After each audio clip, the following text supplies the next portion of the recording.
Where's mine? Did you? These for you. Yes. And these for me. Hey. And I'm wearing these tonight. I'm putting mine on right now. I made a call to the president, and y'all see what happened. Thank you. Oh, give me a hug, girlie. We love you. I think we're all the same size. Hell yeah. We love the president. We love the president. Look at these. You're the second player to ever play them after this other young girl. But yeah. For real? Yeah. And I'm about to wear these right now too. Tonight. Yeah, put yours. That's why I said They go my fit. Courtney's gonna make shots from 40 tonight. Okay, you need to hold it down, bro. I'm wearing these tonight. Stop playing. But hey, man. Thank you. Appreciate it. Caitlin, I'm curious, did you hook up any teammates or anybody with the shoe? Or, I mean, Courtney Williams is rocking them tonight, which, like, I've had multiple people ask for them. I only have size 9 right now, so they're actually playing in my samples. that's actually my size 2. Both the stud buds have them on. Both the stud buds have them on. So, yeah, this is a pretty fun pair, and you're looking at, I think it's like Valentine's Day edition. You got the charm on there, but I was going to wear some all white ones. I'm like, that's not fun enough. We got to break out some fire. So cute with the color. The ombre matches the jersey. You mentioned teammates, right? You both have teammates you're participating with. What have you loved?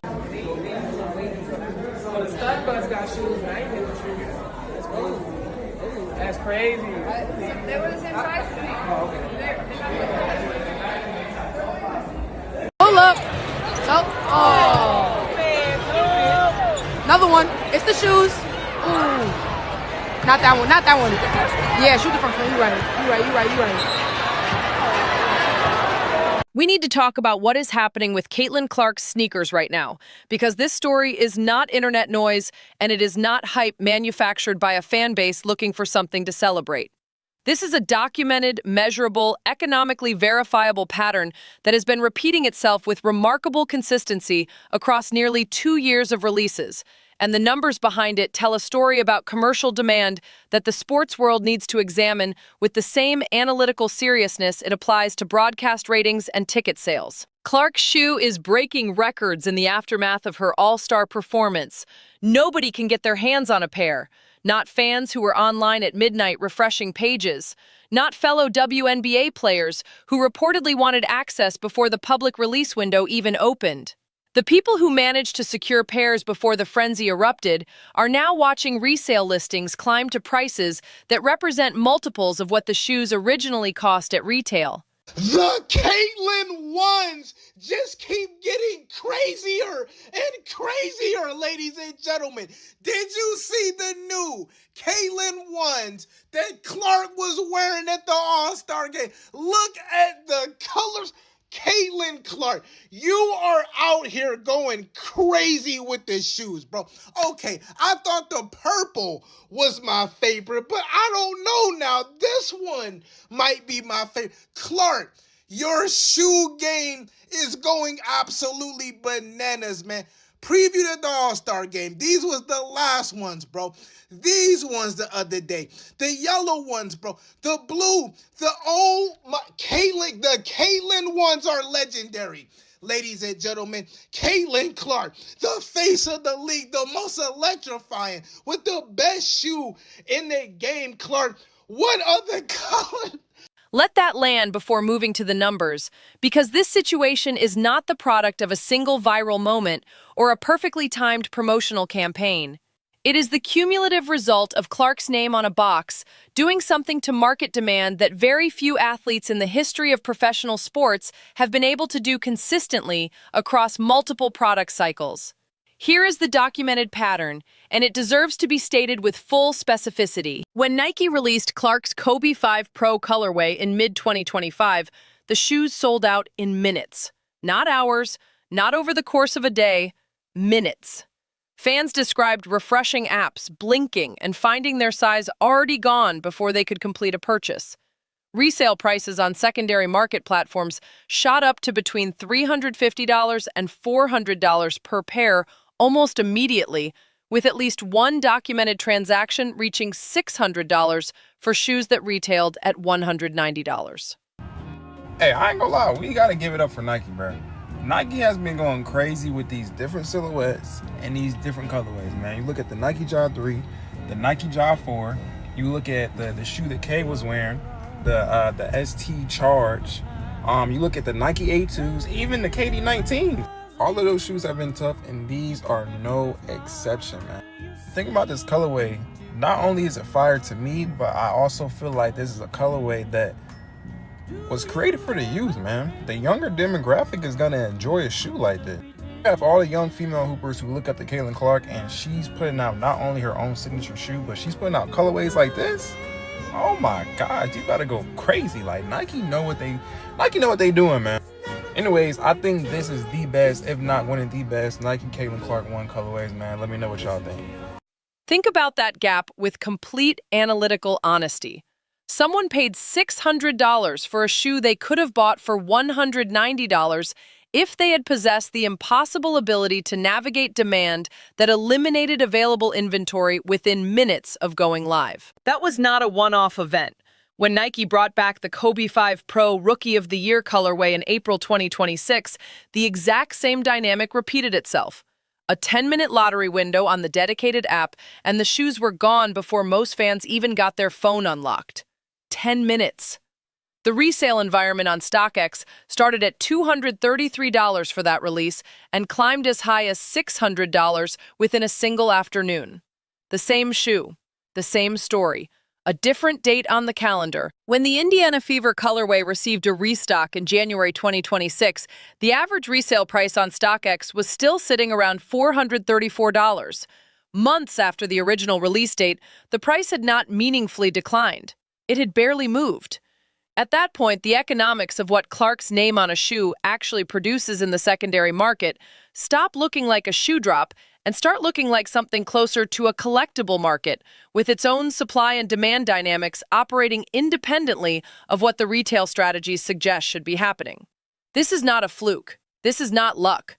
This is not manufactured through an unusually effective marketing campaign.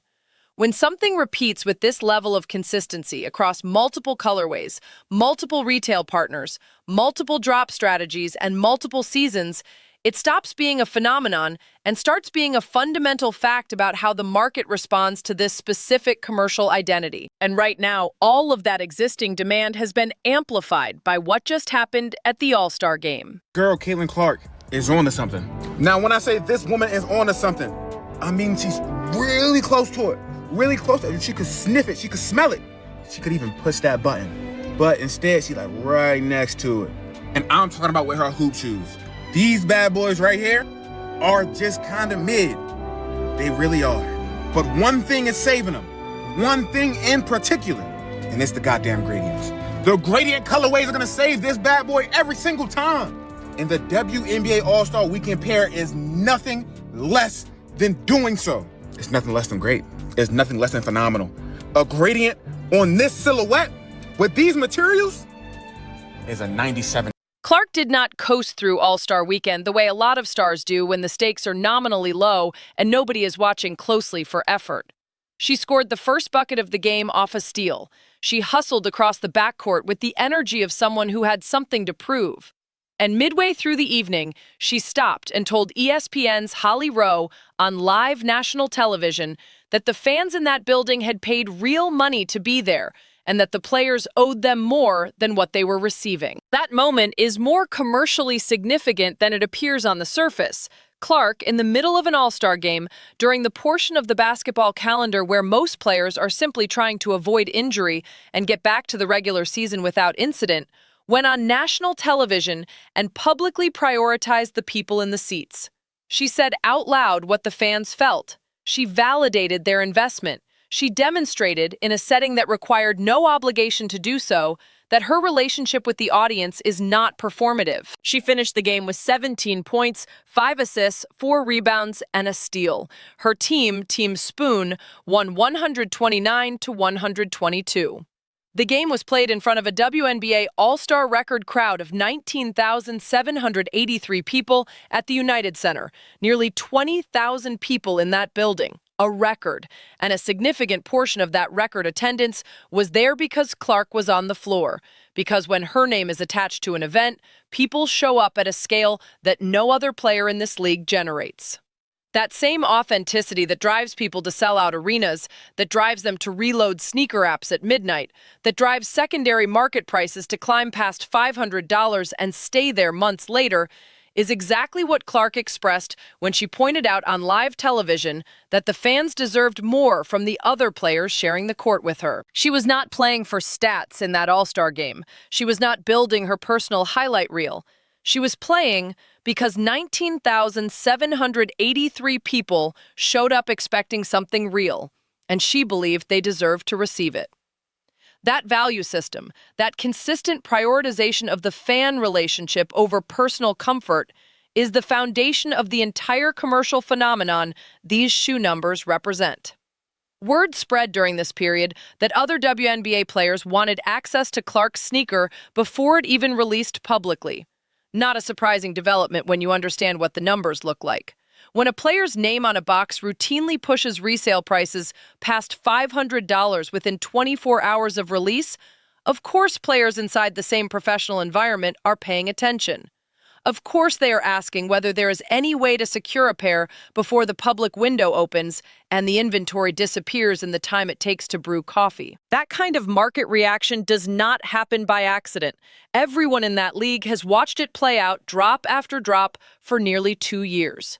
The cause is not mysterious, and it is not complicated. It is a direct reflection of the commercial connection Clark has built with an audience that is now large enough, engaged enough, and financially invested enough to make her shoe releases function like major cultural events rather than routine sports merchandise drops. The problem, and it is a real problem that deserves honest acknowledgement, is that this demand creates a situation where the actual fans who want to wear the shoes, rather than resell them, face the most hostile purchasing environment imaginable.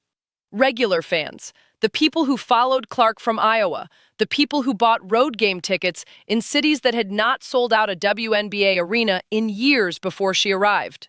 The people who have built a genuine piece of their sports identity around supporting her throughout this entire journey.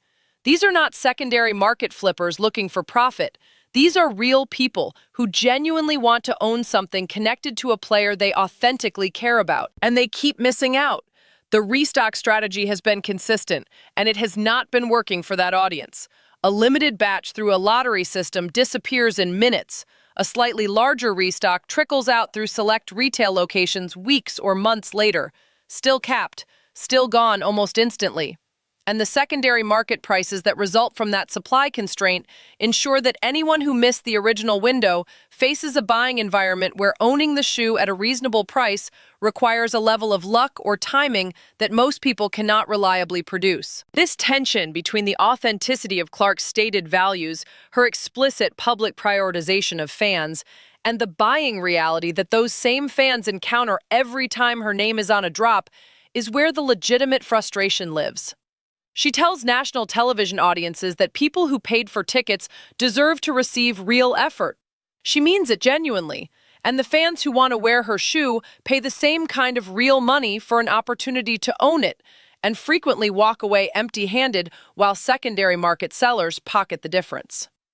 Now here is where the commercial story reaches its next major inflection point. Nike has officially confirmed Clark's first true signature shoe, the Caitlin one, along with an 18-piece apparel collection.